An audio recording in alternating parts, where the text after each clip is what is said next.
Gloire à Dieu. Alléluia. Que le Seigneur soit avec vous au nom de Jésus-Christ. Et bonjour. Nous parlons de la croix et de la couronne. La croix, en termes bibliques, signifie la souffrance, le fardeau de taille. Et cette croix exige nécessairement une endurance jusqu'au résultat final. Cette croix se rapporte à la marche avec Christ. La couronne, elle autre, est le symbole de la dignité, de la royauté. Et il faut noter que la croix est le précurseur de la couronne et que la couronne, elle autre, est le successeur de la croix. Et aussi, nous devons savoir que la croix précède obligatoirement la couronne, juste pour préparer à la couronne sa dignité, son honneur et sa gloire. Alléluia. Nous commençons avec 1 Pierre chapitre 4. Nous lisons à partir du verset 12. Bien-aimés, ne soyez pas surpris comme d'une chose étrange qui vous arrive de la fournaise qui est au milieu de vous pour vous éprouver. Réjouissez-vous au contraire de la part que vous avez aux souffrances de Christ, afin que vous soyez aussi dans la joie et dans l'allégresse lorsque sa gloire paraîtra. Si vous êtes outragés pour le nom de Christ, vous êtes heureux parce que l'Esprit de gloire, l'Esprit de Dieu repose sur vous. Verset 16. Mais si quelqu'un souffre comme chrétien, qu'il n'en ait point honte et que plutôt il glorifie Dieu à cause de ce nom. Praise the Lord. Nous comprenons donc ici que souffrir en tant que chrétien et surtout justement n'est pas un signe de malédiction, mais plutôt de gloire. Parce que cette juste souffrance en Christ et à cause de son nom nous identifie à lui, nous identifie à Christ. C'est pourquoi au verset 12, l'apôtre Pierre dit, « Ne soyez pas surpris comme d'une chose étrange qui vous arrive de la fournaise. » Effectivement, la flamme de cette fournaise n'est pas une flamme à tuer le chrétien, à éliminer son âme. Ce n'est pas une flamme étrange. Elle ne vous tuera pas, mais plutôt, elle vous préparera à porter dignement la couronne de gloire, l'honneur et l'élévation, la joie avec Christ.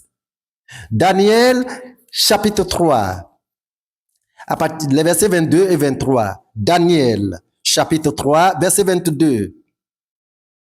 Comme l'ordre du roi était sévère et que la fournaise était extraordinairement chauffée, la flamme tua les hommes qui avaient jeté Shadrach, Meshach et Abednego. Verset 23. Et ces trois hommes, Shadrach, Meshach et Abednego, tombèrent liés au milieu de la fournaise ardente. Allons au verset 25.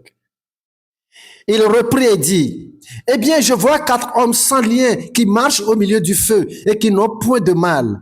Et la figure du 4e ressemble à celle d'un fils des dieux. » Et le verset 27 maintenant.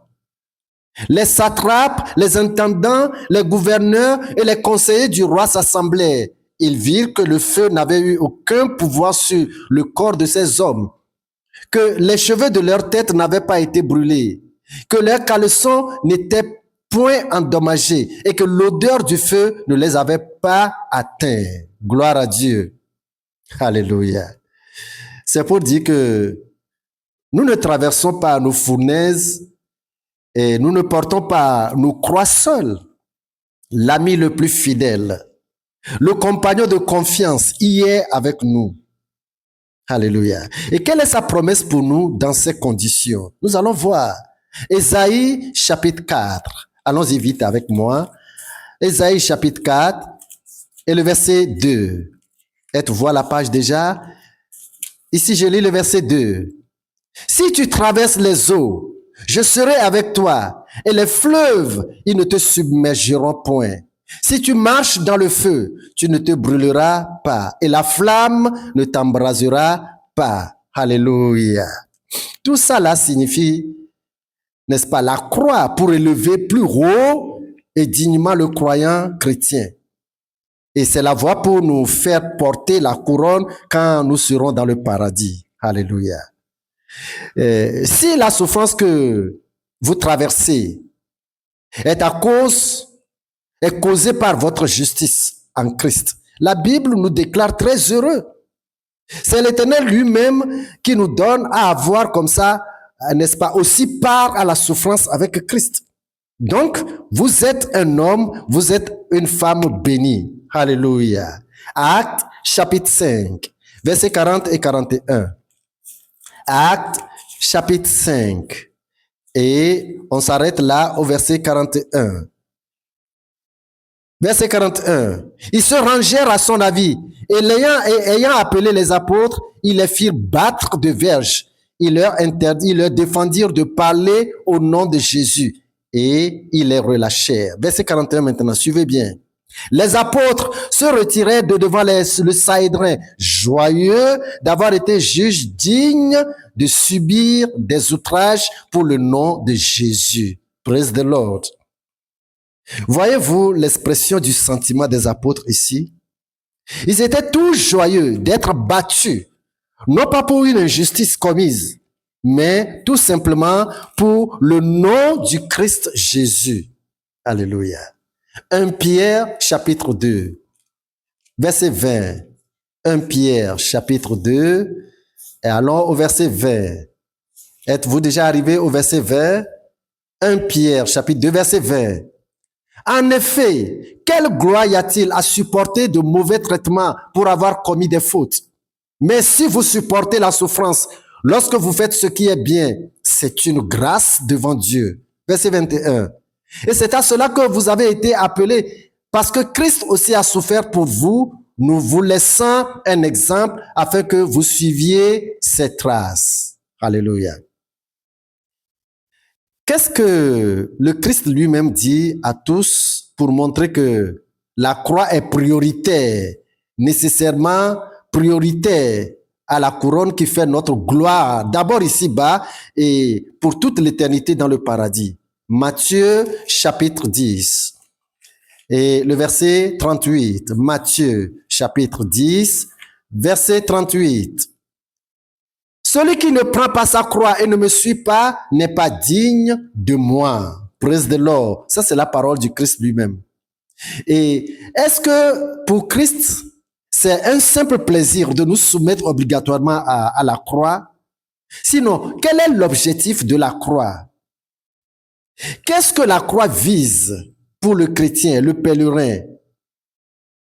N'est-ce pas? Pour ceux qui sont appelés dès le commencement, qu'est-ce que la croix dans leur vie? 1 Pierre, nous retournons à ce livre, 1 Pierre. Maintenant le chapitre 5 et le verset 10. 1 Pierre 5, 10. Le Dieu de toute grâce qui vous a appelé en Jésus-Christ, à sa gloire éternelle, après que vous aurez souffert un peu de temps, vous perfectionnera lui-même, vous affermira, vous fortifiera, vous rendra inébranlable. Amen. Avez-vous déjà perçu l'objectif de la croix? L'objectif de la sainte souffrance? L'apôtre Pierre dit que la croix est juste pour un temps. Et cela pour permettre à l'Éternel de nous perfectionner afin que nous soyons inébranlables dans la foi. C'est-à-dire nous rendre tout à fait parfaits au point que nous soyons inébranlables dans la foi chrétienne. Et c'est après cette phase de la croix que son successeur, qui est la couronne de gloire, qui est la couronne de justice, qui est la couronne des vainqueurs, se posera sur notre tête. Pas comme une faveur, mais comme un mérite dans la grâce du Christ. Amen. La croix donc est une opportunité pour le chrétien d'être dignement compté parmi les combattants dans la foi. Après la croix, comme je le disais, viendra la couronne immanquable. Et Jésus, qui est le juste juge, le donnera à chacun de nous en ce jour au nom de Jésus-Christ. Amen. Prions un peu le Seigneur. Merci Seigneur pour cette révélation pour certains, un rappel pour d'autres et un encouragement pour tous. Je demande, comme tu l'as demandé toi-même au Père déjà, que tu n'as perdu aucun de ceux que le Père t'a donné. Je demande que chacun de nous comprenne La nécessité de la croix dans la chrétienté au nom de Jésus-Christ. Je prie que la peur devant la croix soit dominée par chacun de nous. Que plutôt la couronne et la gloire accrochées à la croix nous soient révélées comme tu l'as révélé à Étienne qui allait rendre l'âme sous la lapidation. Seigneur, fortifie-nous dans notre pèlerinage sur terre. Soutiens-nous dans les moments difficiles, dans les moments de tentation de l'ennemi. Soutiens-nous. Et reste toi-même toujours avec nous dans les fournaises au nom de Jésus-Christ. Guéris les chrétiens qui sont malades. Soulage les cœurs. Console, n'est-ce pas? Console par le Saint-Esprit ceux qui sont abattus. Que ta présence en tout temps nous rassure pour ta propre gloire. Seigneur, que nous soyons chacun de nous comptés à la fin parmi les vainqueurs au nom de Jésus-Christ. Penche tes oreilles vers tous ceux qui souffrent à cause de ton nom. Réponds à leurs cris et efface de leurs yeux les larmes. Seigneur, mets des témoignages dans leur bouche. Bénis tout le monde, les chrétiens d'église et ceux qui te servent en dehors d'église. Laisse ouvertes des portes de gloire devant tes fidèles. Saint-Esprit, de jour comme de nuit, console chaque cœur et attise davantage la flamme de notre espérance au nom de Jésus-Christ. Merci Seigneur de nous exaucer. Sois loué, sois glorifié pour toutes choses et pour tout cas.